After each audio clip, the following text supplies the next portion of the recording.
Welcome to intellectuals Avenue. आज हम बच्चों के एक फेमस पोइट यानी वॉल्टर डी ला मेयर की जिस पोइम को डिस्कस करेंगे उसका टॉपिक है एन एपिटैफ। एपिटैफ का मतलब है कि जब किसी की डेथ हो जाए तो उसकी ग्रेव यानी उसकी कब्र पर जो एक कतबा लगाया जाता है, एक स्लेट लगाई जाती है जिसके ऊपर उस शख्स का नाम और इसके साथ साथ उसकी ज़िंदगी के मुख्तसर हालात व वाक़यात का जिक्र किया जाए, उसे एपिटैफ कहते हैं। इस पोइम में भी वॉल्टर डी ला मेयर ने किसी लड़की या किसी औरत के मरने के बाद उसकी कब्र पर जब उसका कतबा देखा तो उस वक़्त उसकी क्या फीलिंग्स थी, उनका जिक्र इस पोइम में किया है। ये पोइम टोटल 8 लाइन्स पर कंसिस्टेड है। पोइट कहता है, हियर लाइज, यहाँ लेटी है, अ मोस्ट ब्यूटीफुल लेडी, दुनिया की सबसे ज़्यादा खूबसूरत जो खातून थी वो यहाँ पर लेटी है, यानी इस कब्र में उसे दफन कर दिया गया है, उसकी बरियल इस कब्र में कर दी गई है।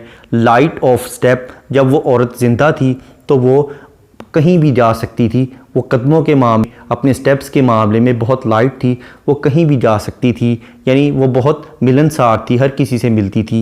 एंड हार्ट वॉज ही, और उसका दिल भी बहुत लाइट था और वो बहुत नरम दिल वाली औरत थी, यानी वो दूसरों की गलतियों को माफ़ कर देती थी, अपने दिल में कोई बुग़्ज़ या कीना नहीं रखा करती थी। आई थिंक, मेरा ख्याल है, she was the most beautiful lady, कि वो दुनिया की सबसे ज़्यादा खूबसूरत लड़की थी या दुनिया की सबसे ज़्यादा खूबसूरत खातून थी, that ever was in the west country, इस पूरे वेस्ट कंट्री में। यहाँ एक ऐसी खूबसूरत तरीन औरत इस कब्र में लेटी है जो कि बहुत ज़्यादा घूमने फिरने की शौकीन थी और बहुत नरम दिल खातून थी, और इस पूरे वेस्ट कंट्री में मेरा ख्याल है कि उससे ज़्यादा खूबसूरत कोई भी खातून नहीं थी। बट मगर ब्यूटी वैनिशेस, जब इंसान की डेथ होती है तो उसकी जो खूबसूरती है वो वैनिश हो जाती है, वो ख़त्म हो जाती है, वो उससे दूर चली जाती है। ब्यूटी पासिस, और जो खूबसूरती है वो बहुत दूर गुज़र जाती है, चली जाती है। हाउएवर रेयर इट बी, यानी खूबसूरती तो बहुत ही नायाब चीज़ है, बहुत कम मैसर आती है, बहुत कम दस्तयाब होती है, और मरने के बाद तो ये मज़ीद नायाब हो जाती है। एंड व्हेन आई क्रम्बल, और जब मेरी डेथ हो जाएगी, पोइट कहता है कि जब मैं ख़ुद भी मर जाऊँगा और कब्र में चला जाऊँगा, हु विल रिमेंबर, तो इस औरत को कौन याद रखेगा, this lady of the west country, ये औरत जो कि वेस्ट कंट्री से तल्लक रखती है, मेरे मरने के बाद तो इसे कोई भी याद नहीं रखेगा। यानी पॉइंट ये कहना चाहता है कि इंसान के मरने के बाद सिर्फ़ और सिर्फ उसकी जो खूबियाँ हैं उन्हीं की वजह से लोग उनको याद रखते हैं, लेकिन जो फ़िज़िकल ब्यूटी है, जो कि जिस्मानी खूबसूरती है, इसकी बिना पर किसी को भी याद नहीं रखा जाता। इस पोइम की ट्रांसलेशन के बाद अब हम आते हैं इस पोइम में यूज़ होने वाली लिटरेरी टर्म्स की जानिब। सबसे पहले हम डिस्कस करेंगे एलिट्रेशन। एलिट्रेशन का मतलब है बिगनिंग ऑफ 2 और more than 2 words in the same line with the same letter, यानी एक ही लाइन में 2 या 2 से ज़्यादा अल्फाज का एक ही हरफ या एक ही आवाज़ से शुरू होना। जैसा कि लाइन नंबर 1 में लाइज और लेडी, ये दोनों वर्ड्स एल लेटर से स्टार्ट हो रहे हैं।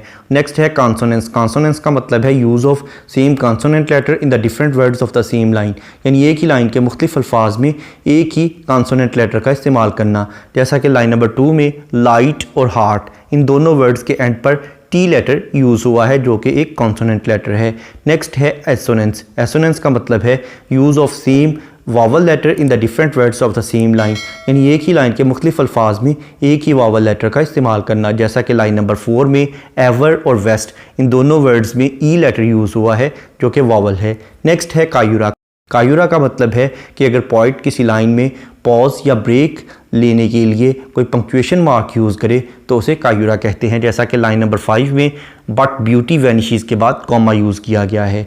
नेक्स्ट है एंजैममेंट। एंजैममेंट का मतलब है कि अगर किसी लाइन को पढ़ने के बाद उसकी प्रॉपर अंडरस्टैंडिंग डेवलप ना हो, बल्कि इसके लिए नेक्स्ट लाइन की सपोर्ट की ज़रूरत हो, तो ऐसी लाइन को रन ऑन लाइन कहते हैं और इस टेक्निक को एंजैममेंट कहते हैं।